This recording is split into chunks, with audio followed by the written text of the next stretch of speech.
अल्हम्दुलिल्लाहि रब्बिल आलमीन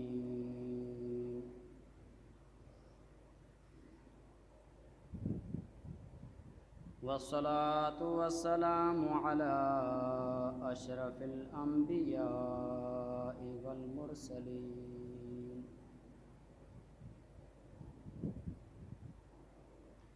अम्मा बअदु फ़अऊज़ु बिल्लाहि मिनश शैतानिर रजीम बिस्मिल्लाहिर रहमानिर रहीम इन्न अव्वल बैतिन वुज़िअ लिन्नासि लल्लज़ी बिबक्कत मुबारकन व हुदल लिल आलमीन।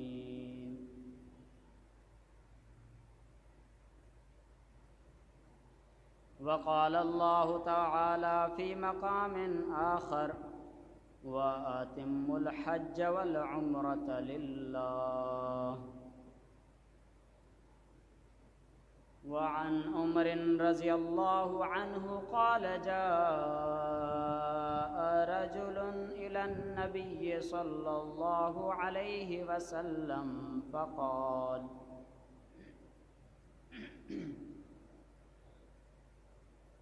फ़क़ाल मा यूजिबुल हज्ज या रसूलल्लाह।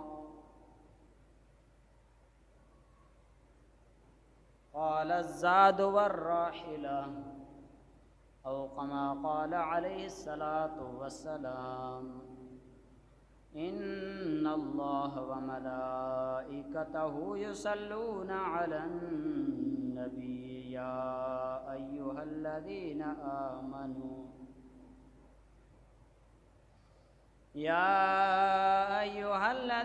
आमनू सल्लु अलैहि वसल्लिमू तस्लीमा। सब दोस्त दिल जे गहरान सां दुरूद शरीफ अल्लाहुम्मा सल्लि अला मुहम्मद व अला आलि मुहम्मद कमा सल्लैत अला इब्राहीम व अला आलि इब्राहीम इन्नका हमीदुम मजीद। अल्लाहुम्मा बारिक अला मुहम्मद व अला आलि मुहम्मद कमा बारकत अला इब्राहीम व अला आलि इब्राहीम इन्नका हमीदुम मजीद। चमकता रहे तेरे रोज़े की जाली, सलामत रहे तेरे रोज़े का मंजर। चमकता रहे तेरे रोज़े की जाली, सलामत रहे तेरे रोज़े का मंजर। हमें भी अता हो वो शौक़े बिलाली, हमें भी अता हो वो जज़्बे बिलाली। मुंहिंजा वाजिब एहतराम भाइरो ऐं दोस्तो, हिन दुनिया में असांजे अचण जो मक़सदु अल्लाह जी बंदगी आहे। अल्लाह जा अहकाम हुज़ूर सल्लल्लाहु अलैहि वसल्लम जे मुबारक तरीक़नि ते पूरा करणु असांजे ज़िंदगी जो मक़सदु इहो आहे। उन्हनि हुकुमनि मां अल्लाह जो हिकिड़ो हुकुम हज बि आहे, जेको असांजे अॼु जो उनवान आहे। अल्लाह सुब्हानहु व तआला असां सभिनी खे बि हज बैतुल्लाह नसीब फरमाए। हिन दुनिया में जन्नत जो टुकड़ो बि उते आहे ऐं असांजे प्यारे हबीब सल्लल्लाहु अलैहि वसल्लम जो मुबारक रोज़ो बि उते आहे। अल्लाह जो घर बैतुल्लाह, काबतुल्लाह शरीफ, मस्जिद हराम, ये सॼा मक़ाम बि उते ई आहिनि। माना असां मुसलमाननि जो रूह सम्झो मके मदीने में आहे। असांजो सभु कुझु मके मदीने में आहे, जो असांजो आका हुज़ूर सल्लल्लाहु अलैहि वसल्लम जिन मदीने में आहिनि। इन जे लाइ अल्लाह सुब्हानहु व तआला खां दुआ आहे त अल्लाह ताला असां सभिनी खे बि बैतुल्लाह जो दीदार नसीब फरमाए। अल्लाह ताला कुरान पाक में इरशाद फरमाए तो इन अव्वल बैतिन वुज़िअ लिन्नासि लल्लज़ी बिबक्कत मुबारकन व हुदल लिल आलमीन। बेशक पहिरियों घर जेको अल्लाह जे बंदगी जे लाइ ठाहियो वियो ओ मके में आहे, जेको माण्हुनि जे हिदायत जो ज़रियो आहे।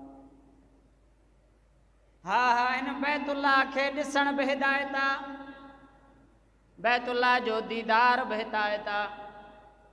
को गुमराह हुजे बैतुल्लाह जो वञी दीदार करे अल्लाह हिदायत अता कंदसि। को रस्ते मां भिटकियल हुजे बैतुल्लाह जो वञी दीदार करे अल्लाह हिदायत अता कंदसि।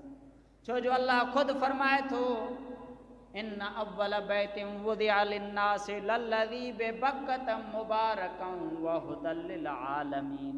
त हे बैतुल्लाह सॼे आलमीन सॼे जहाननि वारनि जे लाइ हिदायत आहे। त इन आयत जे तफ़सीर में उलमाए किराम लिखियो आहे इन अव्वल बैतिन वुज़िअ लिन्नास, पहिरियों इबादत गाह बैतुल्लाह आहे, इहो मफ़हूम आहे।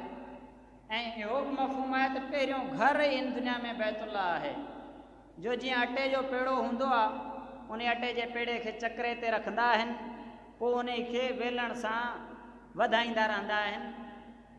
त बैतुल्लाह सॼे काइनात जो विचूं हिसो आहे। अटे जो गोया के पेड़ो हो, सॼो ज़मीन सॼी ज़मीन हिकिड़े पाणी जे बुलबुले जे मथां उन खे अल्लाह सुब्हानहु व तआला टेड़े करे सॼे काइनात खे पैदा कयईं ऐं विच में जेको आहे सो बैतुल्लाह अल्लाह जो घर आहे। त उन ई अटे जे पेड़े खे सम्झो अल्लाह ताला टेड़ियो। इहो मफ़हूम उलमाए किराम लिखियो आहे। त मुंहिंजा दोस्तो उन पहिरें इबादत गाह पहिरें मक़ाम खे ॾिसणु वॾी ॻाल्हि आहे। त हुज़ूर सल्लल्लाहु अला ताला पंहिंजे मुक़दस कराम हुज़ूर सल्लल्लाहु अलैहि वसल्लम फरमायो, हुज़ूर जा फरमान बि अल्लाह जा ई फरमान आहिनि। साईं जन फरमायो मन हज लिल्लाह, जंहिं अल्लाह जे लाइ हज कयो, वलम यरफस वलम यफसुक, उते फ़ोश कलामी बि न कई, माना कंहिंजी गिला न कई, गार गंद कंहिंखे न ॾिनई, बद कलामी खां बचो। वलम यफसुक, उते अल्लाह जी नाफ़रमानी बि न कई, फासिक बि न रहियो उते। रजा कयौमे वलदतहु उम्मुहु, हाणे हेओ बैतुल्लाह जो दीदार करे हज करे जॾहिं मोटे थो त ईअं थो मोटे ॼण माउ हाणे ॼणियो अथसि। हाजी सॻुरो हज करे मोटे थो त गुनाहनि खां ईअं पाक थी थो मोटे ॼण हाणे माउ ॼणियो अथसि। माउ जॾहिं कंहिं ॿार खे ॼणींदी आहे त उहो ॿार गुनाहनि खां पाक साफ़ हूंदो आहे। त हुज़ूर फरमायो त हाजी गुनाहनि खां पाक साफ़ थी करे ईअं मोटंदो आहे।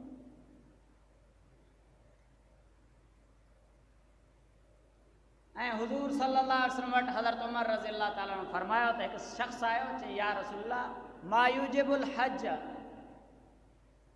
उहा कहिड़ी शइ आहे जंहिंजे करे हज फ़र्ज़ थी पवंदो आहे। हुज़ूर फरमायो काल ज़ादु वराहिला, तोशो आहे रस्ते जो ऐं बचनि खे ॾियण जे लाइ बि तोशो अथई, ऐं सवारी ऐं सफ़र बि आसान आहे, रस्ते में रुकावट बि न आहे, त तोते हज फ़र्ज़ु आहे। माना तोशो ऐं ॿ शयूं इहे सवारी ऐं तोशो, सफ़र जो सामान ऐं सवारी, इहे ॿ शयूं अथसि त उन ते हज फ़र्ज़ु आहे। पोइ सवारी हुजेसि या पंधु वञे। हिकिड़े बुज़ुर्ग वाक़ियो लिखियो फ़ज़ाइल हज में, मौलाना ज़करिया रहमतुल्लाह अलैह फ़ज़ाइल हज किताब उन में, त उते शेख शकीक बल्खी रहमतुल्लाह अलैह उते हुयो। उते ॾिठे त हिकिड़ो शख़्स बांबड़ा ॾींदे मके ॾे अचे पियो, मके जे वेझो हुजे, बांबड़ा ॾींदो, रेड़ियूं पाईंदो। चई मूं पुछियोमांसि, हुनजी हाल ते मूंखे ताजुब थियो, पुछियोमांसि तूं किथां आहीं, केरु आहीं ऐं कॾहिं खां सफ़र में आहीं? चई मां समरकंद मां बांबड़ा ॾियणु शुरू कयमि, मूंखे 10 साल थी विया आहिनि, 10 सालनि खां पोइ मां मदीने मके पहुतो आहियां। इहो हुयो इश्क। चई हल एॾी तकलीफ़, एॾो वॾो सफ़र करे आहियां। चई शौक़ु हुजे त तकलीफ़ ऐं सफ़र ॾिसण में ई कोन थो अचे, शौक़ु मके मदीने जो हुजे। त मुंहिंजा दोस्त असांजे दिलनि में बि शौक़ु हूंदो त ख़ाली हथे हूंदासीं त बि इंशाअल्लाह अल्लाह दीदार कराईंदो शौक़ु खे ॾिसी करे। ऐं शौक़ु न हूंदो त को लाखों रुपया घर में पिया हूंदा, तौफ़ीक़ ई न थींदी जो वञी हज कयूं। त हुज़ूर सल्लल्लाहु अलैहि वसल्लम फरमायो, ॿी हदीस में साईं जन फरमाइनि था त हाजी साहब जो बदिलो छा आहे, हज करे बचे थो। हाणे बदिलो छा आहे? हुज़ूर फरमाइनि था हजुल मबरूरु लैस लहुल जज़ाउ इल्लल जन्नह। जेको सही सलामत हज करे आयो, हाणे इन जो बदिलो अलाह वटि जन्नत आहे। माना हाजी खे अलाह जन्नत अता कंदो हज जे बदिले। लाखों रुपया ख़र्च करे हज करे आयो, तकलीफ़ूं काटे हज करे आयो, जन्नत ख़रीद करे आयो आहे, ईअं कोन मोटियो आहे।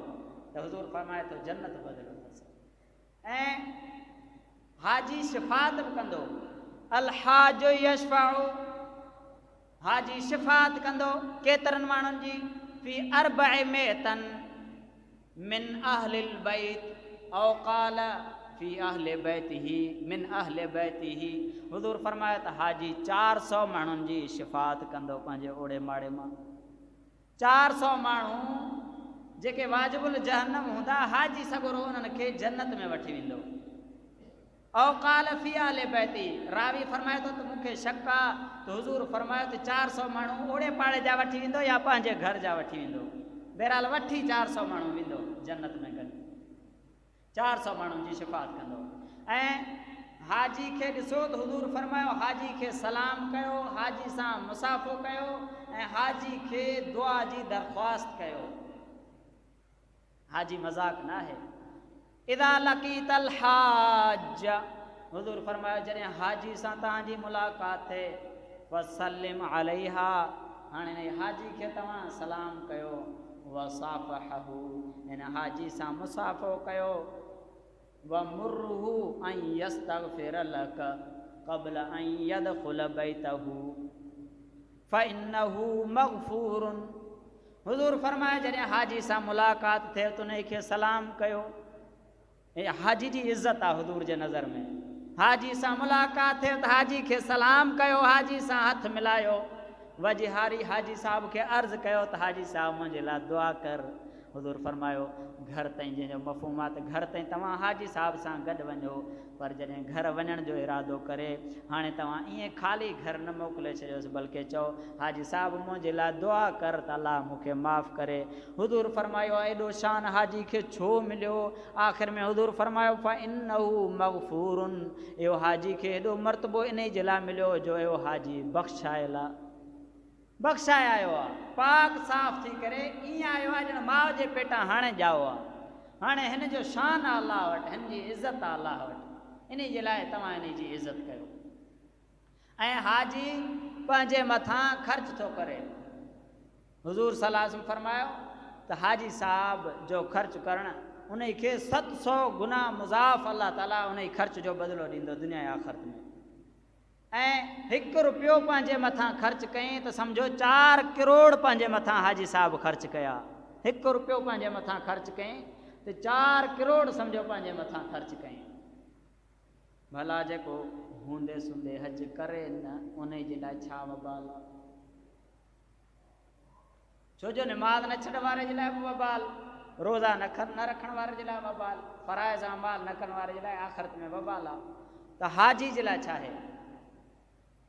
वईदो तमामु घणियूं आहिनि। मां सिर्फ़ु अलाह जो हिकु फ़रमान ऐं हुज़ूर जी हिकु हदीस ॿुधाईंदुमि, छो जो मुस्लमान जे लाइ अलाह जो हिकु फ़रमान ई काफ़ी आहे।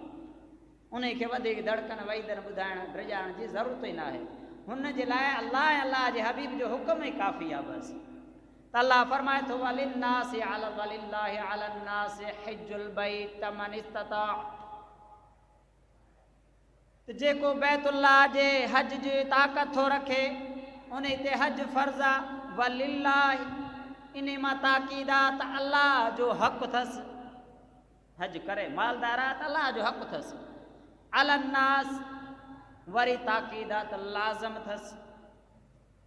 मतां चए त बसि हज कयमि त ठीकु आहे, न कयमि त ख़ैरु आहे, पर न, अलाह फरमाए थो अलन्नास, अला इहो लुज़ूम जे लाइ ईंदो आहे, माना लाज़िम अथसि त हज करे।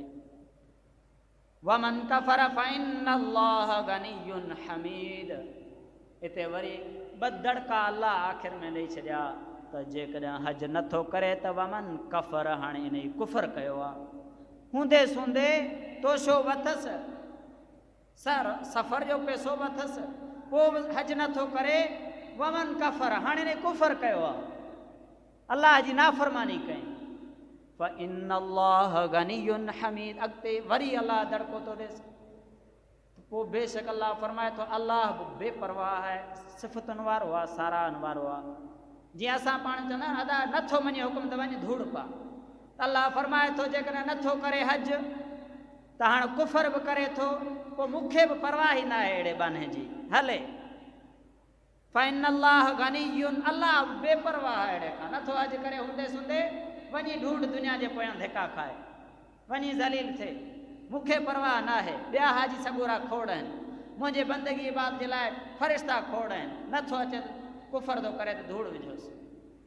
फ़इन्नल्लाह गनियुन हमीद। ऐं हुज़ूर छा फरमायो, ममलक ज़ादन व राहिलतन, जेको तोशे जो मालिक थी वियो, माना हज जे सफ़र जो तोशो बि अथसि, व राहिला, ऐं सवारी जेतिरी बि ताक़त अथसि, वलम यहुज, पर पोइ बि हज नथो करे। हाणे हुज़ूर फरमाइनि था फला अलैहि अन यमूत यहूदिय्यन वला नसरानिय, हाणे वञी मर्ज़ी अथसि वञी यहूदी थी मरे या नसरानी थी मरे। जंहिं हबीब जी एॾी मुहबत, जेको हबीब उम्मत जे लाइ रोए थो, रातियुनि जो इबादतूं थो करे, अल्लाह खां बख़्शिश जूं दुआऊं थो घुरे, मेराज जे राति बि नथो विसारे उम्मत खे, उहो नबी सल्लल्लाहु अलैहि वसल्लम रहमतुल लिल आलमीन फरमाए थो हज नथो करे त हाणे असांखे न खपे इन मुसलमानी, वञे यहूदी थी मरे या ईसाई थी मरे, निकिरे इस्लाम। एॾो गुस्सो हुज़ूर सल्लल्लाहु अलैहि वसल्लम हज न करण वारे थे। हुज़ूर फरमाइनि था फला अलैहि अन यमूत यहूदिय्यन वला नसरानिय, हाणे वञी वणेसि त यहूदी थी मरे, वणे त नसरानी थी मरे, ईसाई थी मरे, हज नथो करे त असांखे परवाह न आहे। मुंहिंजा दोस्तो, अल्लाह सुब्हानहु व तआला खां दुआ आहे त असां सभिनी खे हज जे लाइ तौफ़ीक़ अता फरमाए, ऐं जेके साहिब इस्तिताअत आहिनि उहे ज़रूरु ज़िंदगी में हज कनि। कॾहिं उलमाए किराम लिखियो आहे त वहुआ अलल फौरी, हज फ़र्ज़ थी वियसि त फ़ौरन हज करे, ताख़ीर न करे। फलैस युबाहु लहु ताख़ीर, हाणे इन जे लाइ हज खे मोखर करणु जाइज़ न आहे। इला आम सानी, ॿिए साल ताईं चए ॿिए साल कंदुमि, वरी ॿिए साल कंदुमि, न इन जे लाइ जाइज़ न आहे। नथो हज फ़र्ज़ थी वियुसि हिन साल 2021 में फ़र्ज़ थियुसि त नथो वञे, 2022 ताईं गुनहगार हूंदो, अल्लाह जो नाफ़रमान थी सॼो साल गुज़ारींदो। पोइ इन जे लाइ ज़िंदगी जे पहिरें फ़ुर्सत में फला युबाहु लहु ताख़ीर, उलमा इकराम फरमाए त इन जे लाइ ताख़ीर करणु जाइज़ न आहे। अल्लाह सुब्हानहु व तआला असांखे ज़िंदगी जे पहिरें फ़ुर्सत में हज करण जे लाइ तौफ़ीक़ अता फरमाए। जेको कुझु चयो आहे अल्लाह ताला उन जे मथां अमल करण जे लाइ तौफ़ीक़ अता फरमाए। व आख़िरु दावाना अनिल हम्दुलिल्लाहि रब्बिल आलमीन। जिन सुनतूं न पढ़ियूं आहिनि सुनतूं पढ़ी